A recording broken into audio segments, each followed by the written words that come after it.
Welcome back to hour 2 of episode 21 of Handy at the Shandy, a mostly Las Vegas podcast. In hour 2, we're going to do some listener feedback and questions, along with probably our most popular segment, the quickfire topics from Jack to us. And then we have a little bit of blackjack we're going to talk about. And boo, could we possibly have a Patreon, Jack? Maybe. So let's start. We got this in from Marilyn. Listener Marilyn, friend of the pod. Marilyn. Love Marilyn. I'm starting to plan a July trip, which will include staying at Circa for the first 2 nights. Hey, I have a trip at Circa too. I don't know if you don't know that, listen to hour 1. This will be my first time staying downtown, and other than going to the Mob Museum and dinner at Barry's, I have no real plans. Would love some suggestions on the following. 1, suggestion for dinner on night number 1. Nice, but not too fancy. 2, what are the best VP bars downtown?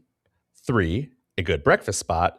And 4, any other suggestions for good cocktail spots or other fun things to do? I actually would like a lot of these as well from someone maybe like Jack and Adam who have more experience going downtown, because my downtown experience is, hey, Uber, drop me off at El Cortez. I go in and I say, still El Cortez. Then I walk up and down Fremont Street Experience and leave. So I don't spend a lot of time downtown. So what do you have? But you do this for these, every Jack? trip just to make sure that the statistics stay high. Only about 42% of my trips I go. Okay. I think for number 1, all the nice restaurants downtown are steakhouses. You've already got Barry's. That's one of the best ones that I'd recommend quite highly. I think where I would eat is one of the 2 Dan Coughlin restaurants, either Le Thai on Fremont East. It's only about a block off the Fremont Street Experience. Or his second restaurant downtown, which is 8 East at Circa on their second floor there. And the 8 East is more of kind of like an Asian fusion street food small plates thing, whereas Le Thai is more just Thai food. And they're both great, and they both are pretty cheap, and I can't recommend either of them highly enough. If they were next door to me, I would eat there once a week, basically. Yeah, I was going to suggest Le Thai, so I think both of those are probably going to be your best bet for something that's, like you said, not a steakhouse. I guess one thing, this is the exact opposite of what you're asking for, but we haven't really talked about this. I do think downtown has some of the better shitty food available in Las Vegas. Sure. Like one example is Fat Sal's, which I think is like a California chain that some of my friends turned me on to. I've never even tried it before, but they make like sandwiches that are just filled with every type of fried food imaginable. It's like, do you want a cheesesteak sandwich, but instead of cheese, it has mozzarella sticks and marinara sauce and pepperoni and meatballs and French fries on it? Then go to Fat Sal's and get like the world's most insane sandwich for $20. Like the amount of like things that you can put in a deep fryer and things that they will have on their sandwich is like the Venn diagram is a perfect circle. You can get it all on the same sandwich. So yeah, I was going to go something less adventurous than that, but say like Pizza Rock, which I think for a long time was the restaurant du jour when it came to like podcasts or recommendations downtown. But I think it's for good reason. I mean, it's fantastic. They have a great selection there. Pretty much everything that they make is really good. So if you are looking for something more casual, I still suggest Pizza Rock. I miss it. It's one of those where like I haven't been downtown for so long, but I need to get back to Pizza Rock. And I really appreciate that they have a decent by the slice selection as well. Like their dine-in experience is great, but also if you're just like in a gamble, gotta go mood, you can walk over there from wherever you're at on Fremont, get a slice and walk back in like 5 minutes. It's great. Oh yeah, I used to get a slice from Pizza Rock and walk back to Furnace Bar at Downtown Grand and eat at the bar. Which use I don't know, pizza to press the button. Absolutely. The crust, though. I mean, I'm not a monster, but yeah. The only place I've been is Hugo's Cellar, and like you said, you're already because you wanted going. A carnation. I did, and they didn't give me a carnation. They're like, "Here's one for Kim," and they came. Funny, quick aside, they came back and they're like, "Oh, do you want us to like put that in water?" And she's like, "No, I'm just gonna leave this here." Well, like, what am I gonna do with just like carrying a carnation around? Yeah. Well, you can put it in the champagne bucket next to your smoked cheese. Could have cut it, made it like a little thing, like at prom, just to wear. Right. That's what we should have done. Maybe we'll go back there again. What about What about the best VP bars? So you you pointed me in the direction of the View Bar last time you and I were downtown, Jack, right? So that was pretty good. But I don't know really where else you would want to go. I played at Circa. There was some good stuff there at the sports book overhang, right? That's what it's called, the overhang. Yep. There's some good machines there if you're interested in watching sports. But what about like, kind of what we enjoy, maybe it's the high limit type of thing at Palazzo or Shandy. Like, are there any good cocktail bars with VP? And that's talking good cocktail bars with VP downtown. Yeah, I mean, in terms of cocktails, I don't think so. Okay, I just wasn't sure. I used to hang out at Downtown Grand's Furnace Bar a lot because the paid tables were okay and there was no one there, so it was quiet and drink service was really, really good. But it's been a long time for me being down there. There's also like, the pay tables at that bar. Everything is a full tick worse than it used to be. A lot of people like the bar at Four Queens, which is kind of just off the Fremont Street experience. You get kind of a really good people watching opportunity. Again, it's been a while since I've played there. And then the other one was at Main Street Station. What was the bar that served all the beer? Boar's Head. Yeah. That was a really they used to do like if you got a 4 of a kind, you got like a scratch off. Yeah. Do you remember that? People like that because they were beer drinkers. And that was probably they had one of the 9-6 Jacks. Yeah, and actually really good beers on tap. Yep. So that was a favorite of mine as well a long time ago. That's kind of the issue with downtown, though, is a lot of the stuff that we liked was a favorite a long time ago, right? Like Main Street Station, no one likes that Boar's Head bar anymore. Someone crashed through it recently. They said, I'm done with this place. I saw that. But the pay tables there have gotten significantly worse, is my understanding. I know that at that Furnace Bar at Downtown Grand, they've gotten worse. And then the games I like to play, like the Ultimate X, for whatever reason, the bars I like to play at, mostly Stevens property bars, they don't have any good Ultimate X. It is all significantly worse than what I play on the Strip, which is saying something. But I am going to put in my official vote for the overhang bar at Circa, and not necessarily the actual overhang that overlooks the sportsbook bar, but just the bar on their second floor is called the overhang bar. I've only had really good, attentive bartenders there. And so I just have a good time every time I'm playing there, and I can find a game to play. Do you think that's an issue right now for you with going downtown? Is that like, yes, things are cheaper generally speaking, but like value to you for what you like to play, you're just not going to get it there? Well, yeah, the thing to me that bugs me is that I don't need cheaper minimums. I just want better odds. And they've given up in a lot of respects on the better odds. Yeah, sure, most places still do like the 3-2 blackjack and stuff like that. But the video poker odds, outside of a few select bars that are specifically catering to us players that want to play one particular single line game with good odds, they don't have it. Yeah. They're all Strip quality or worse. And it's like, I'm not here downtown to play the same odds I can get on the Strip, much less worse ones. Not to put a damper on your trip, Marilyn. Sorry. No, there are a lot of places I love to play video poker downtown. I'm just not playing Ultimate X, and I'm not drinking fancy cocktails. But yeah, I plan to go downtown my next trip too.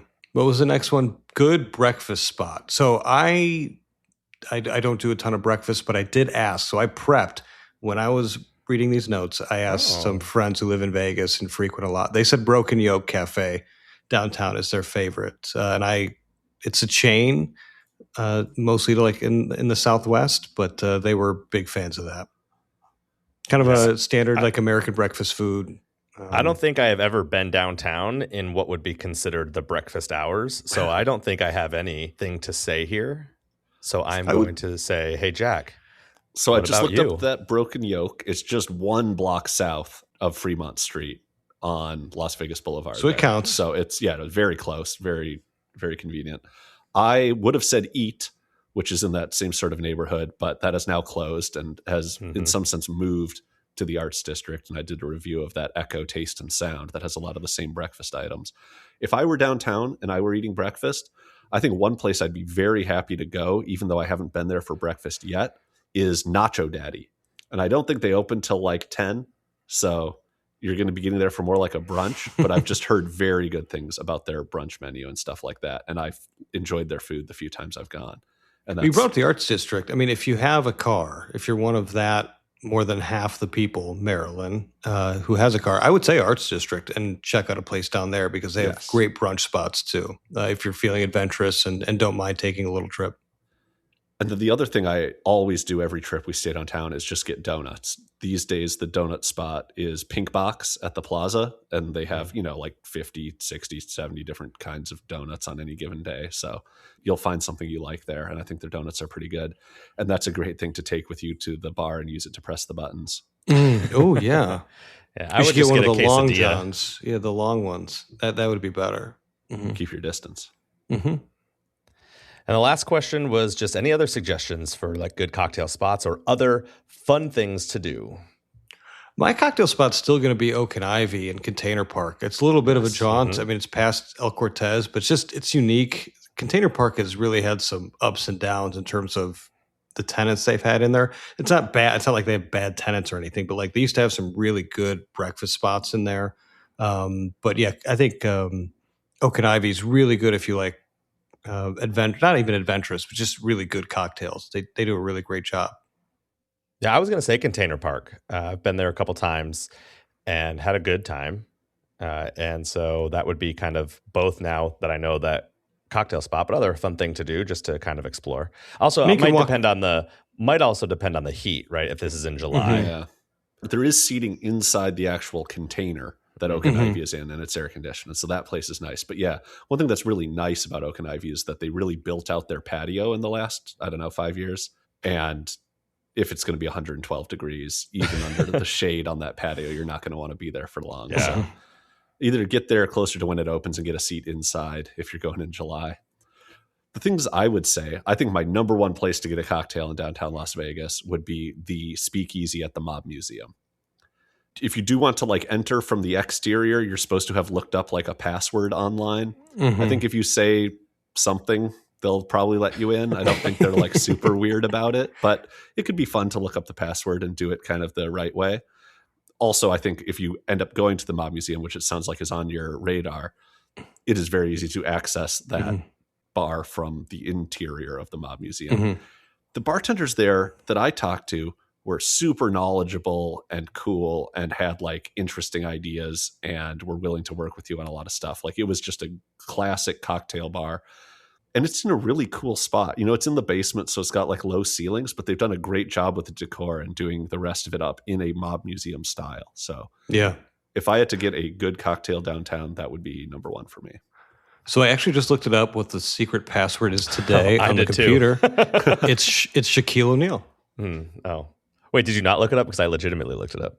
Of course I didn't look it up. Oh, it's Lindy Hop. Is what it is. If you say Shaquille O'Neal, you're getting in. Yeah, you definitely will get in. I've never been to the Mob Museum, but the plan is to go when I'm there in June/early July. I also recommend that very highly. I've gone, I think, 2 or 3 times now. You always learn something a little different each time. A, because they do update some of the exhibits, but B, there's just so much there. You're not going to get everything every time. Yeah. Thanks for the questions, Marilyn. And let us know how that trip goes, because maybe you'll find something that we're not aware of. Definitely I won't be aware of it. So next, we got an email from Matt. Matt from OKC writes, "Hello, all." Oh, nice. I'm glad that didn't just address that to you, Jack, like some people probably do. "Hello, all. I wrote in a month or so ago asking about checking MGM offers with a current reservation. After that episode, I did some more digging and found in the app, if you go to modify the reservation, you can see all current room offers at all MGM properties right at the bottom of your reservation. So it shows your current reservation offer in price, and it shows you all the other room offers that you could switch to. So a pretty good setup."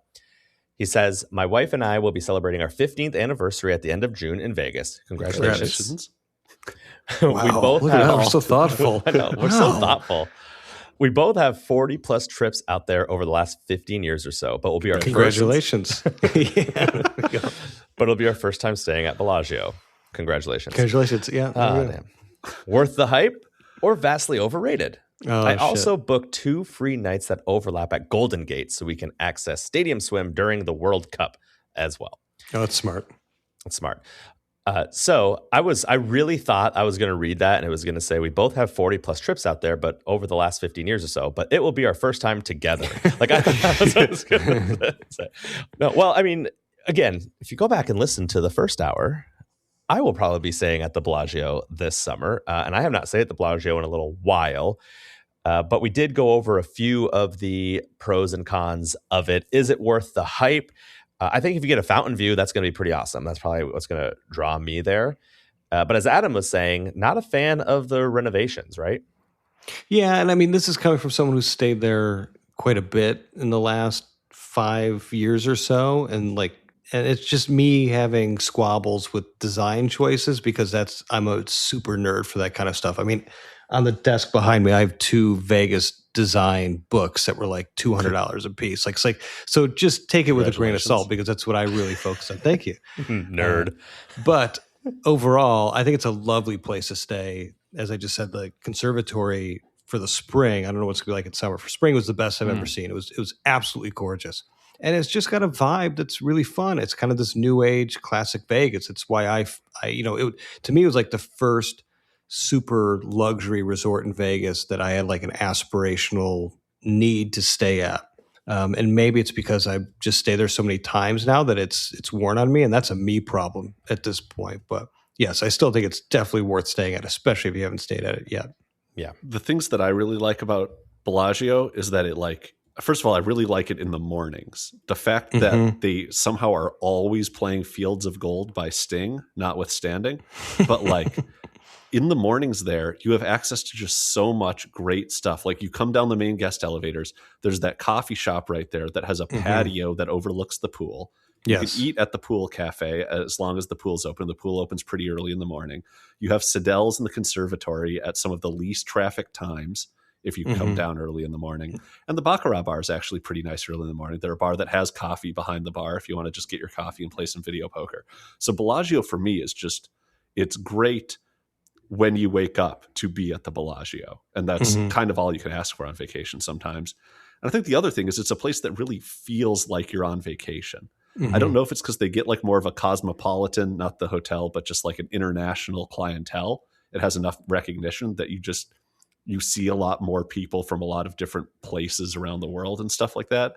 And so you just kind of like feel that vacation mentality more.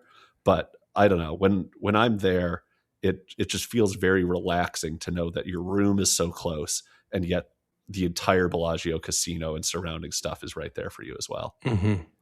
So I do like it. I did say, maybe 2 episodes ago, like I'm probably just going to be at Cosmo from here on out because they don't, that Baccarat bar, as much as I like having my morning caffeine there, they don't have my video poker game at the pay tables I'm willing to play it at. So it's just kind of like, it's not going to be where I end up, but I do like it and I do miss it to some extent.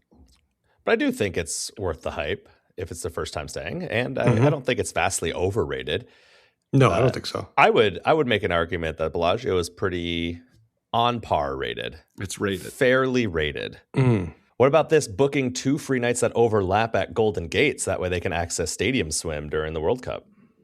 I thought that's a great idea because on the last trip that I was downtown, I stayed at the D and was like, oh, how do I use my D room reservation to get access to the Stadium Swim? Because they say that it comes with your reservation, but it's like, in what way does it come with your reservation? So I went and asked at either the front desk at the D or the Players Club. They said, oh, just show them your room card and give them your room number and ID and stuff like that. And then when I got to Stadium Swim, it was even less security than that. I was just like, oh yeah, we're staying at the D. And they're like, what's your room number? And I gave them the room number, and they looked at me to try to tell if I was telling the truth. And they were like, okay, you're fine. I like that. They didn't even look it up or swipe a card or anything. That meme of that security guard, not even patting people down as they enter. Oh yeah. The fake pat down. Yeah, no. So maybe if it was a higher traffic day at Stadium Swim, they'd be making sure that everyone that gets in is either paying or is eligible, but it should be no trouble to go over there and watch some soccer. So I think that's a great plan. Yeah, have fun. Let us know how that trip goes. Yeah, for sure. Oh yeah, and I guess we didn't really talk about the thing he says at the top of the email. Absolutely does work on the app. It was great. Yeah. That's great advice. So yeah, I just tried it on the website too. It works on the website. I just checked that out, which is great. I'm so excited that we figured that out. We did all figure that out. We're all old and cold, so we're part of that. I was just asking Ivy. All right, another thing we got from Tim Lawson. He actually sent this in by phone, so he is part of the 12%. Oh, he instead of faxes using me. the website or the app. Oh, he calls in his questions. I had a missed call from him, so I wonder if he called me before or after he called you. We only chat on AOL online, and he had an away message up, so I couldn't respond. I forgot my ICQ number to give him. And so what he said was, what did Vegas look like to us when we first started consuming Vegas content? Does he think that I actually listen to things? I don't know. And how much of our changes between then and now do we attribute to the community and content versus just natural evolution of things? This is a tough introspective question Mm-hmm. from our Which I don't like. former podcaster. I don't like looking into myself. So Well, this is kind of easy for me since I'm the newest one here to the kind of James, Vegas. how did Vegas look last year? Yeah, no. Well, it's not last year, but it's really only been a couple of years. I was going probably 2 times a year, and most of that time was a plan with some friends, and I would do a lot more blackjack than I'm doing right now, and craps. And then every now and then would play some table games. Maybe it's, Let It Ride or 3-card poker or something like that. But it was a heck of a lot more blackjack and very little video poker. Wow. How much, and now it's way, way, way more video poker, bar top video poker. And I attribute a lot of that to Jack. And it's not necessarily... It's not even because of the content that I was consuming of Jack, because I wasn't. Like, it was just I met Jack through Twitter / online or in Vegas. We met for online. Crap Vegas. Yeah, we met online. It was OkCupid actually. And Matt from OKC. Now I get it. That's what it's from. Yeah, exactly. And Jack was just like, I do this. And I was like, well, I want to hang out. So let's do this. And I was like, oh yeah, this is a lot of fun. And I had played some video poker, but not as much as I do now. So I really do attribute it to the community and content, just the natural evolution of things, which, I also lost a heck of a lot more money last year because I go more often. So I also blame the community for that. I started podcasting in like 2014. So a lot of my trips back then were more downtown focused. I think that was more bankroll, but also because the content scene was focusing more on downtown. But I think that's because the evolution of Vegas was that downtown was making a name for itself. It was cleaning itself up. It was offering a really good value at the time. And it was just kind of coming into its own. So it was a lot of the podcasters had positive things to say about downtown. This is a very downtown focused couple of episodes we've done right here, which is weird. But also, like, I was going 4 or 5, 6 times a year at that point. My wife was in residency and she was on call all the time. So it's just like had nothing to do. So I just traveled, and that was the only place I traveled to.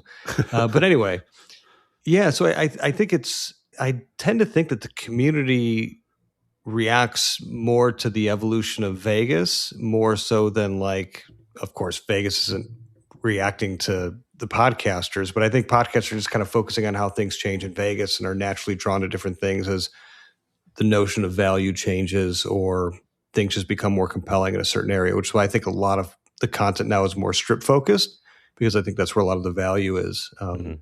But also, I'm older now. I'm much older, and my bankroll's gotten bigger naturally. So, like, yeah, I'm more focused on the strip at this point too. But I like the question.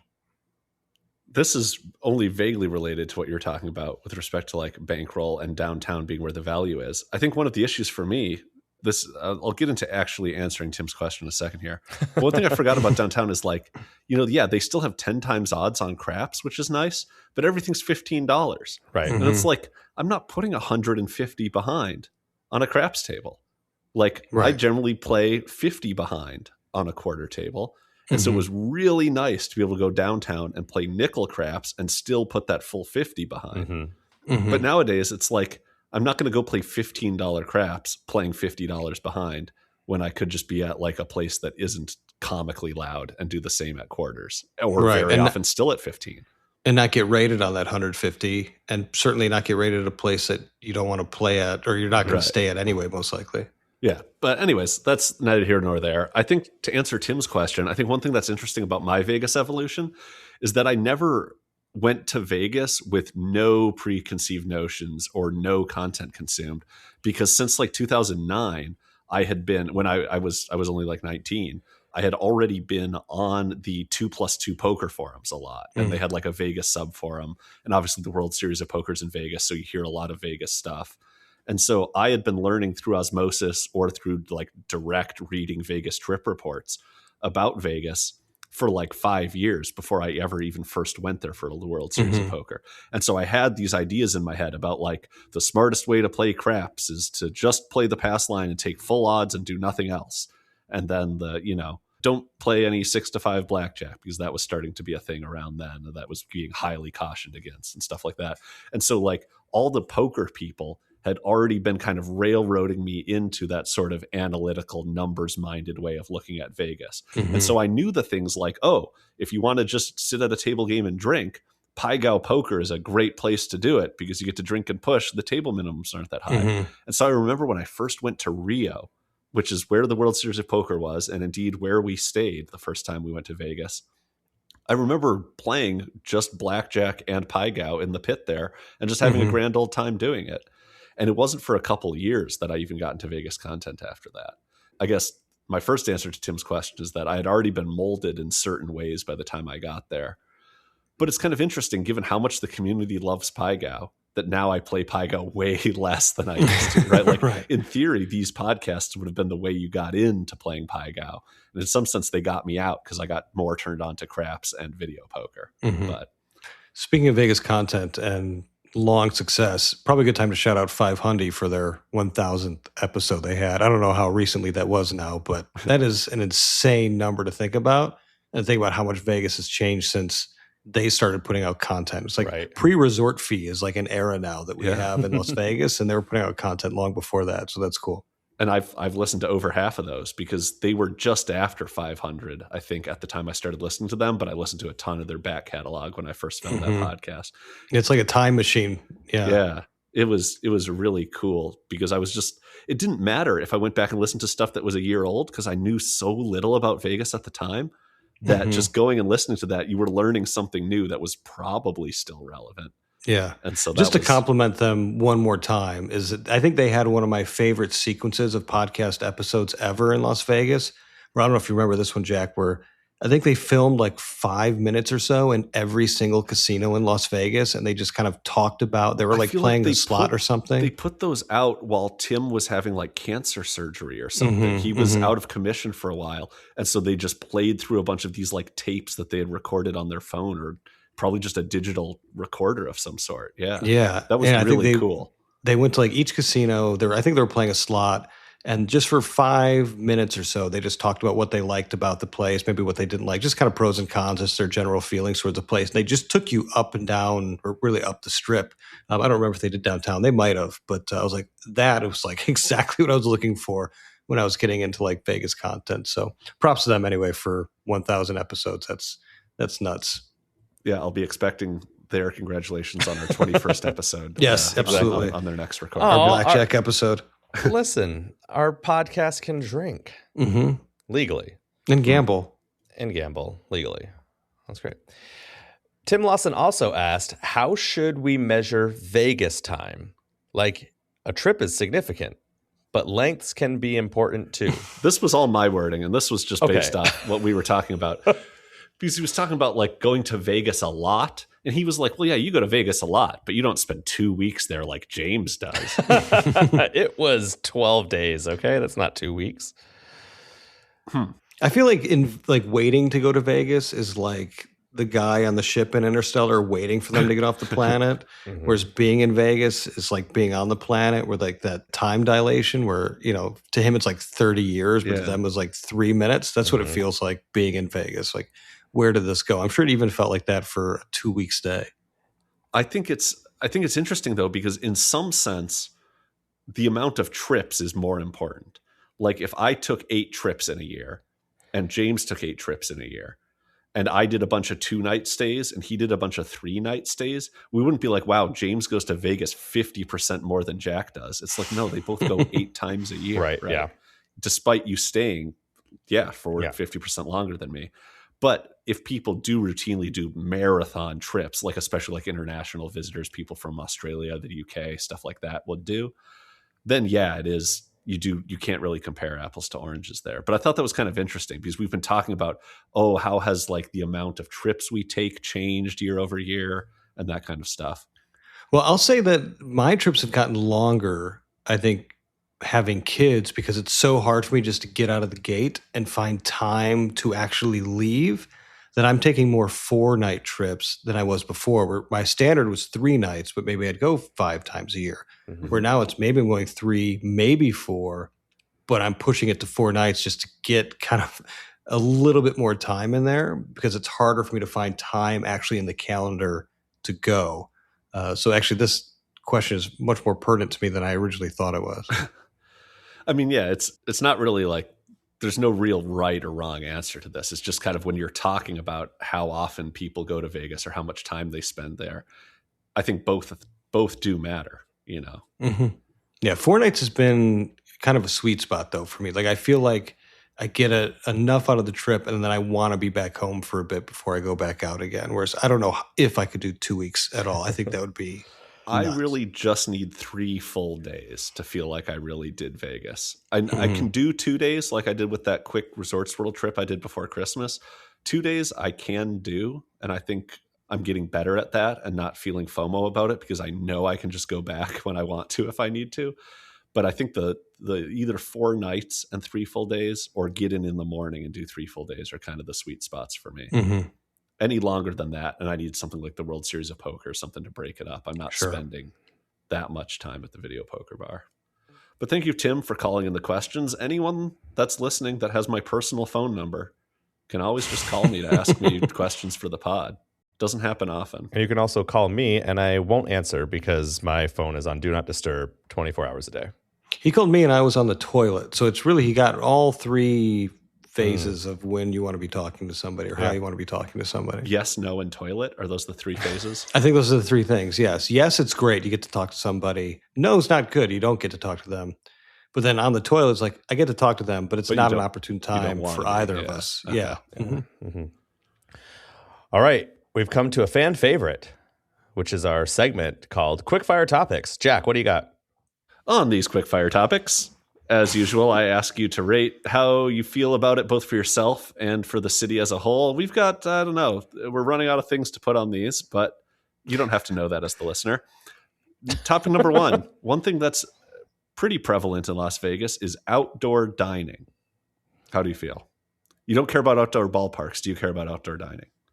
I don't care about outdoor dining unless it's on the fountain. Outdoor dining, I don't like outdoor dining almost anywhere. I feel the same way about outdoor weddings because it's never perfect and it's actually I think, let me say this. Let's do outdoor weddings first. Yeah. If you do an outdoor wedding, you're doing a disservice to everybody that you're inviting because no one's going to be comfortable. You're going to be sweating about the weather all week and it's just not going to be fun. So just go indoor. We have air conditioning for a reason in the United States. Use it. And anyway, I feel the same about outdoor dining too, because it's, I don't want to be like having a burger and be sweating or too cold. It's not. You want to be sweating for burger related reasons and not weather related. Absolutely. I want meat sweats, not sun and meat sweats. That's a terrible combination. June 21st. Okay. 2014. James and Kimberly Tierney got outdoor married wedding? Outside. And how did that go? It was amazing in Southern California in June. It was a little hot, sure. Oh, see, there we go. The truth's coming out. Yeah. But here's the thing. Mm-hmm. Anywhere else in Southern California to have a wedding is expensive as shit. At one point, this is not a joke. We went to a place and they gave us like the price. They said, oh yeah, it's like a minimum of 34. And Kim said, 1,000? Like that.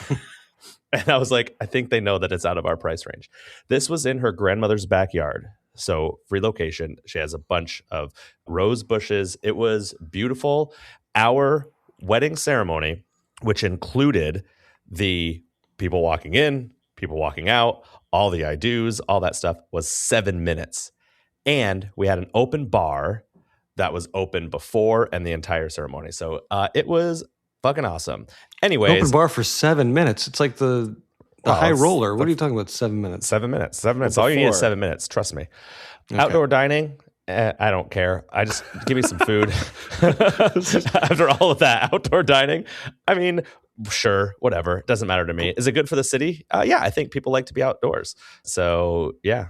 What about Room you, service Jack? on a Cosmo balcony is probably top tier for me, though. Secret pizza on the Cosmo balcony. Yeah. There you go. No, I think it's great. I kind of mentioned this a bit with part of the reasons I love the Bellagio is I think their pool complex is awesome. And the fact that like both the coffee shop and their pool cafe have places where you can just sit and eat and overlook the pool. Like, yeah, it's not the Bellagio fountains, but it is very nice back there. But I've eaten outside at like Esther's Kitchen for brunch, and it was fantastic on like a covered patio. I think in Vegas, the weather is so predictable that you can actually just book ahead of time outdoor dining or do it on a whim and have a great time. So I'm all in favor of it. And I actually kind of wish there was a bit more of it, even though it maybe doesn't work year round. Okay. You pulled me onto your side a little bit. Don't invite Adam to your wedding. Did James get you on his side? No. Okay. No. Next topic. This isn't Vegas related at all, but it was outdoor weddings. This is premium economy seating on airlines. And I brought this up only because Adam, a couple episodes ago, was talking about how he got first class on the way to the Wynn, but then premium economy on the way home from the Bellagio, and thought that was pretty fitting. And I'm wondering, how are we feeling about premium economy these days? I hate sitting in regular economy. So I guess I'm going to be very pro premium economy. But really, I'm not tall. I'm very short.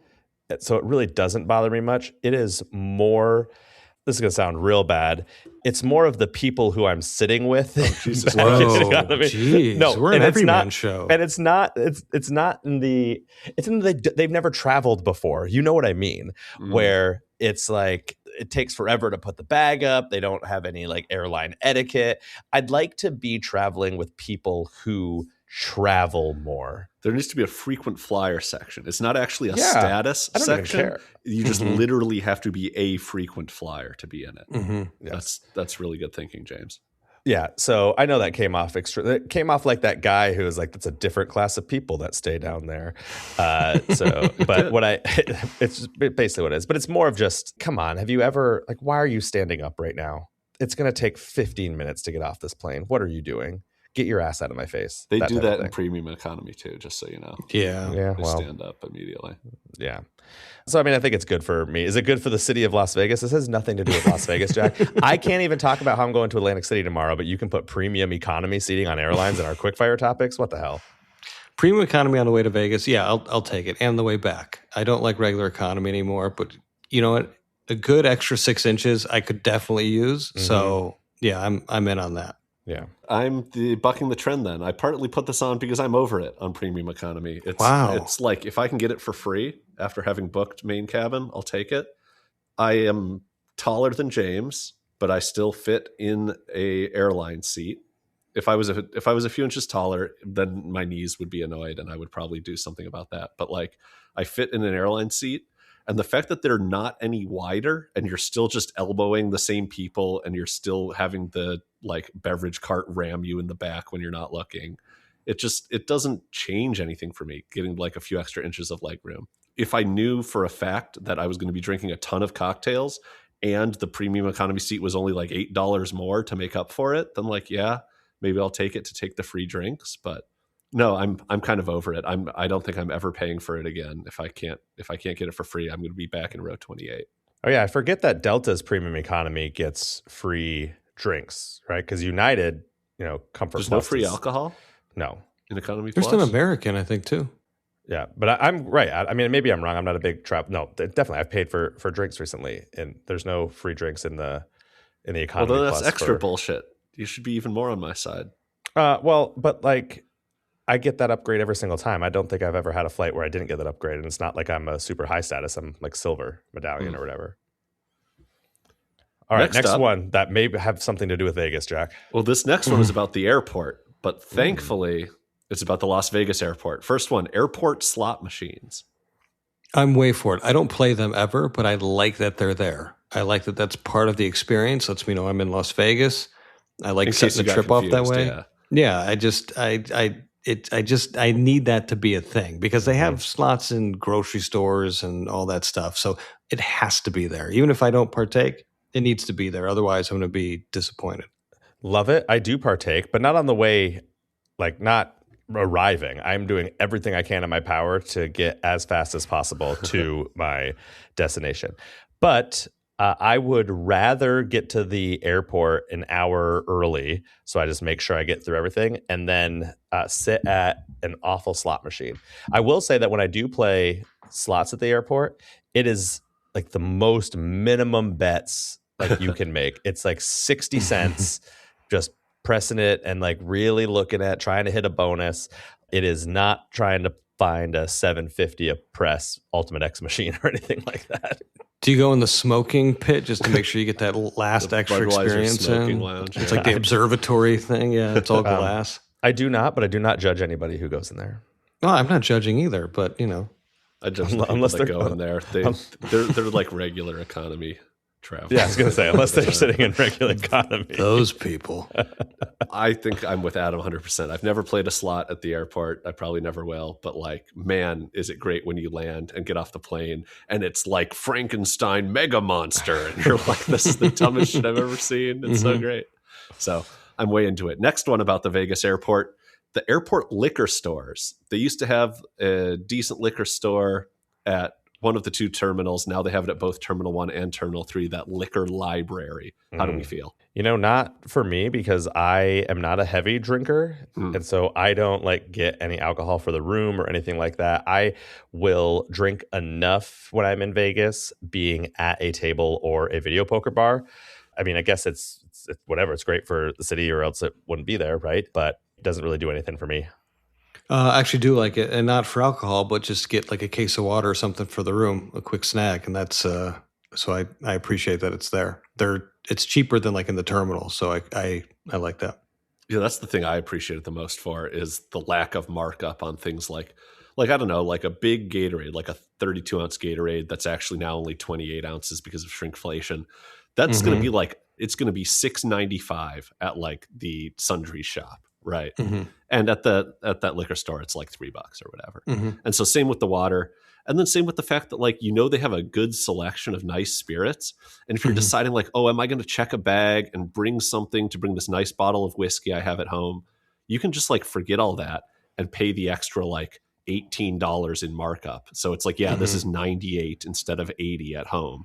But then you're just getting the same good whiskey you're getting or stuff like that. And you don't have to make a stop on the way because that's also an option. But Right. I want to get my trip started.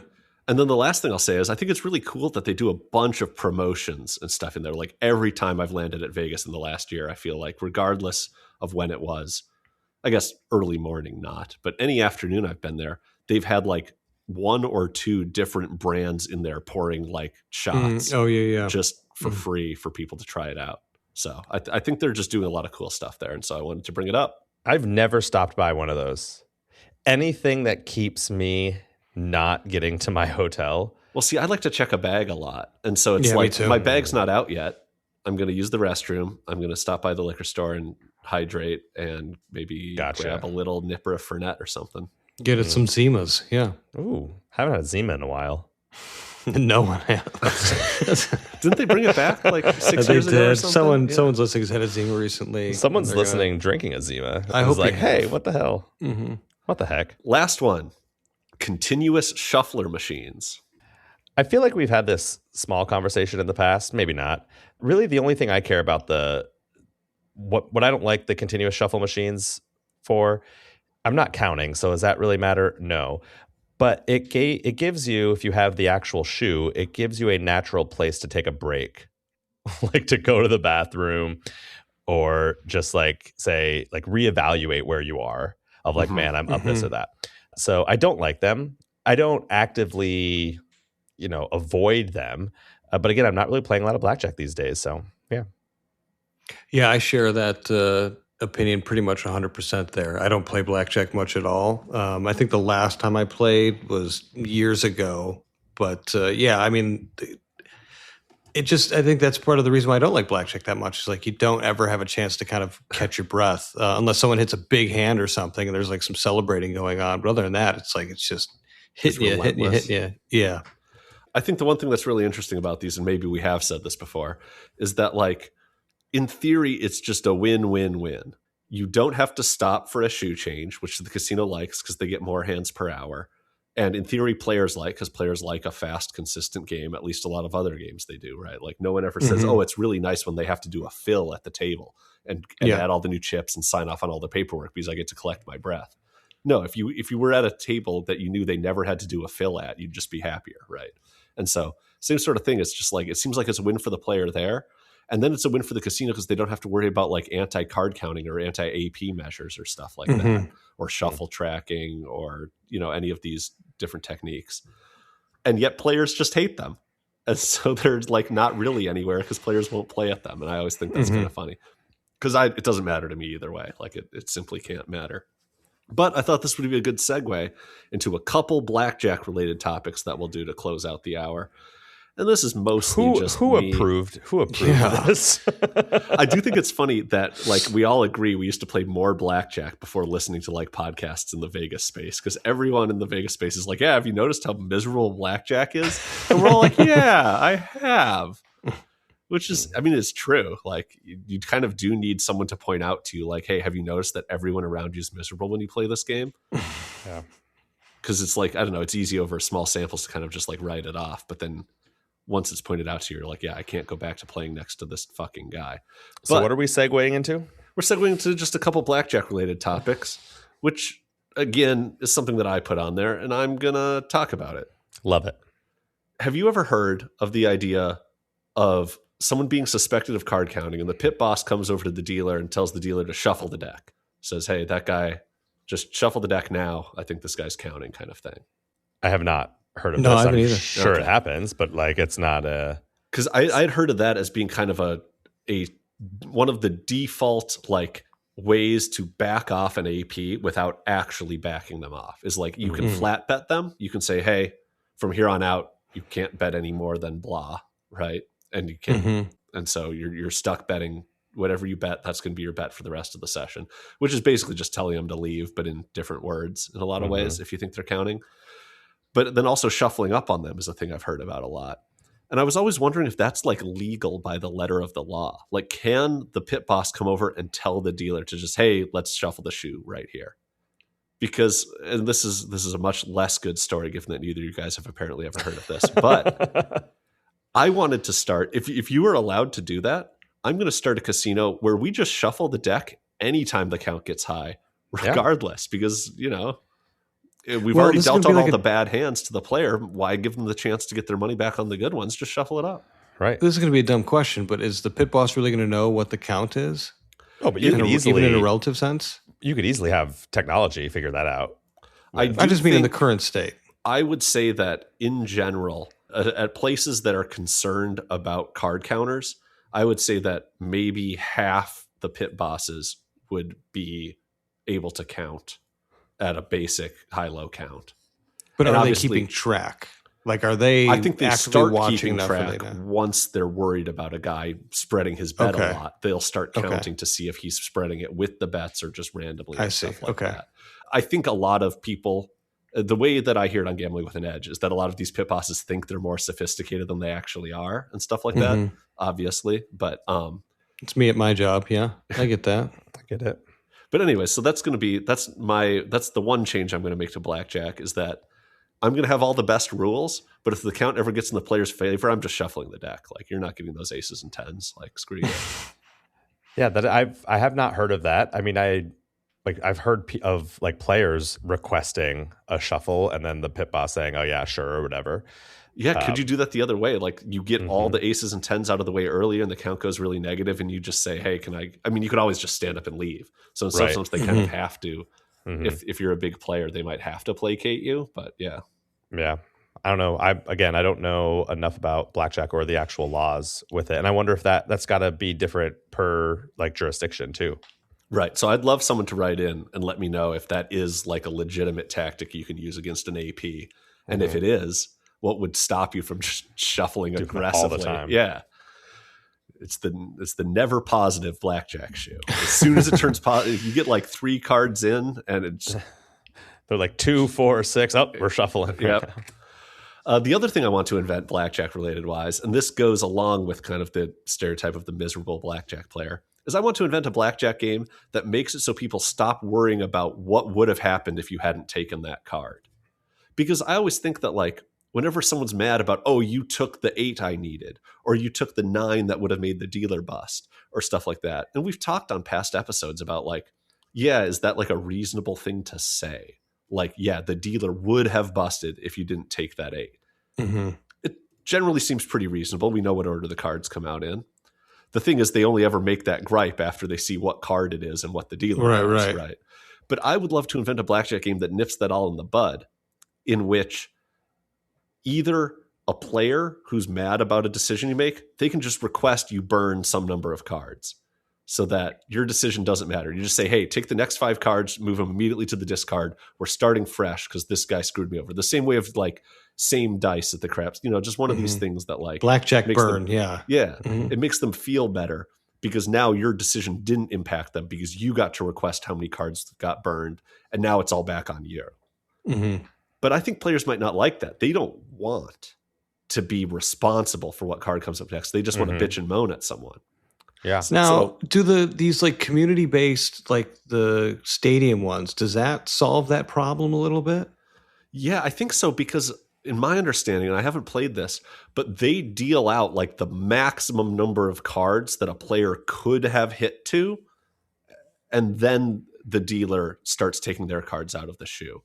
Right. So it's based on the actions of all the players. Right. Yeah. So, but see, the thing I kind of want to do is along those same lines, where between each player, they just burn a number between 1 and 3 cards of your choosing. You have to pick a positive number every time. And so what cards you get is always on you. If you get bad cards, well, you should have picked 1 instead of 3, or you should have picked 2 instead of 1, or something like that. And then you can't bitch and moan about anyone else because you had to make a decision about which cards you were getting. And those are you made the choice. Those are your cards. Yeah. And so I wonder if there's a bonus bet that could be created that is like a third base fucks up bonus bet. You put $5 like the down. next card is going to be a bus card. Right. Like if it's, you get to put it down after third base makes their decision, right. But before they've received their card. Yeah. Right. Like, hey, I'm going to hit this, 12 against a, 5 or something. And it's like, no, you're stealing the bus card. And so it's just a spot on the table where it's like, did they steal the bus card? ? And it pays a certain amount, yes or no. I would love it because all those people that complain would have the chance to put their money where their mouth is and insure against a bad hit, quote unquote. Right. And then they would just get wracked on it because it never fucking matters. Oh, it's a different kind of insurance. Yeah. Yeah. Yeah. That's interesting. That would be. I love it just saying like 3BFU for third base fucks up or something like that. Yeah. Yeah, that'd be so. Well, thank you for the blackjack related topics, Jack. As someone who never plays blackjack, I still sure spend a fuck ton of time thinking about it. A lot of blackjack and downtown talk, and those are things we don't have much experience with lately. No, for sure. But we do have experience with begging for money. Oh, well, we don't, but we're about to start. Oh, I do. No. So Jack has gone ahead and set us up with the Patreon. Just so people know, what we're doing with this Patreon is we are taking the Crap Vegas Patreon feed, putting it in there, and then doing nothing of our own. We're just going to rebroadcast it. We're just pirating theirs. Episodes is going to show up. So if you want to listen to their Patreon content, you can pay us and not them. That would be great. For real, we are giving you nothing, right, Jack? Yeah. So what we're going to have is we're going to have 2 tiers on the Patreon. One is $7.50 a month, and in which you get nothing. And the other is 3 times that, like kind of like a 3x multiplier, and 3 times nothing is still nothing. So you get 3 times the benefits of the base tier, which is also nothing. And basically, we just want help covering the costs of running the show. Like we're not actually we don't believe there's any way we're going to make money doing this, but it'd be nice to not have to be paying to do this every couple weeks. And so people have expressed interest in giving us some money. This is going to be the way you can do it. And I think the important thing to note is it's kind of like the public radio model. Like, yeah, you don't get anything out of it per se, but you keep the show free for everyone else that doesn't want to pay. And that's why we're kind of starting the tiers at like these kind of aggressive levels. Like some people might say, hey, what about like $3 a month, $5 a month? No, we're skipping right to $7.50 because A, that's one spin at Ultimate X, and Lord knows I need more of those.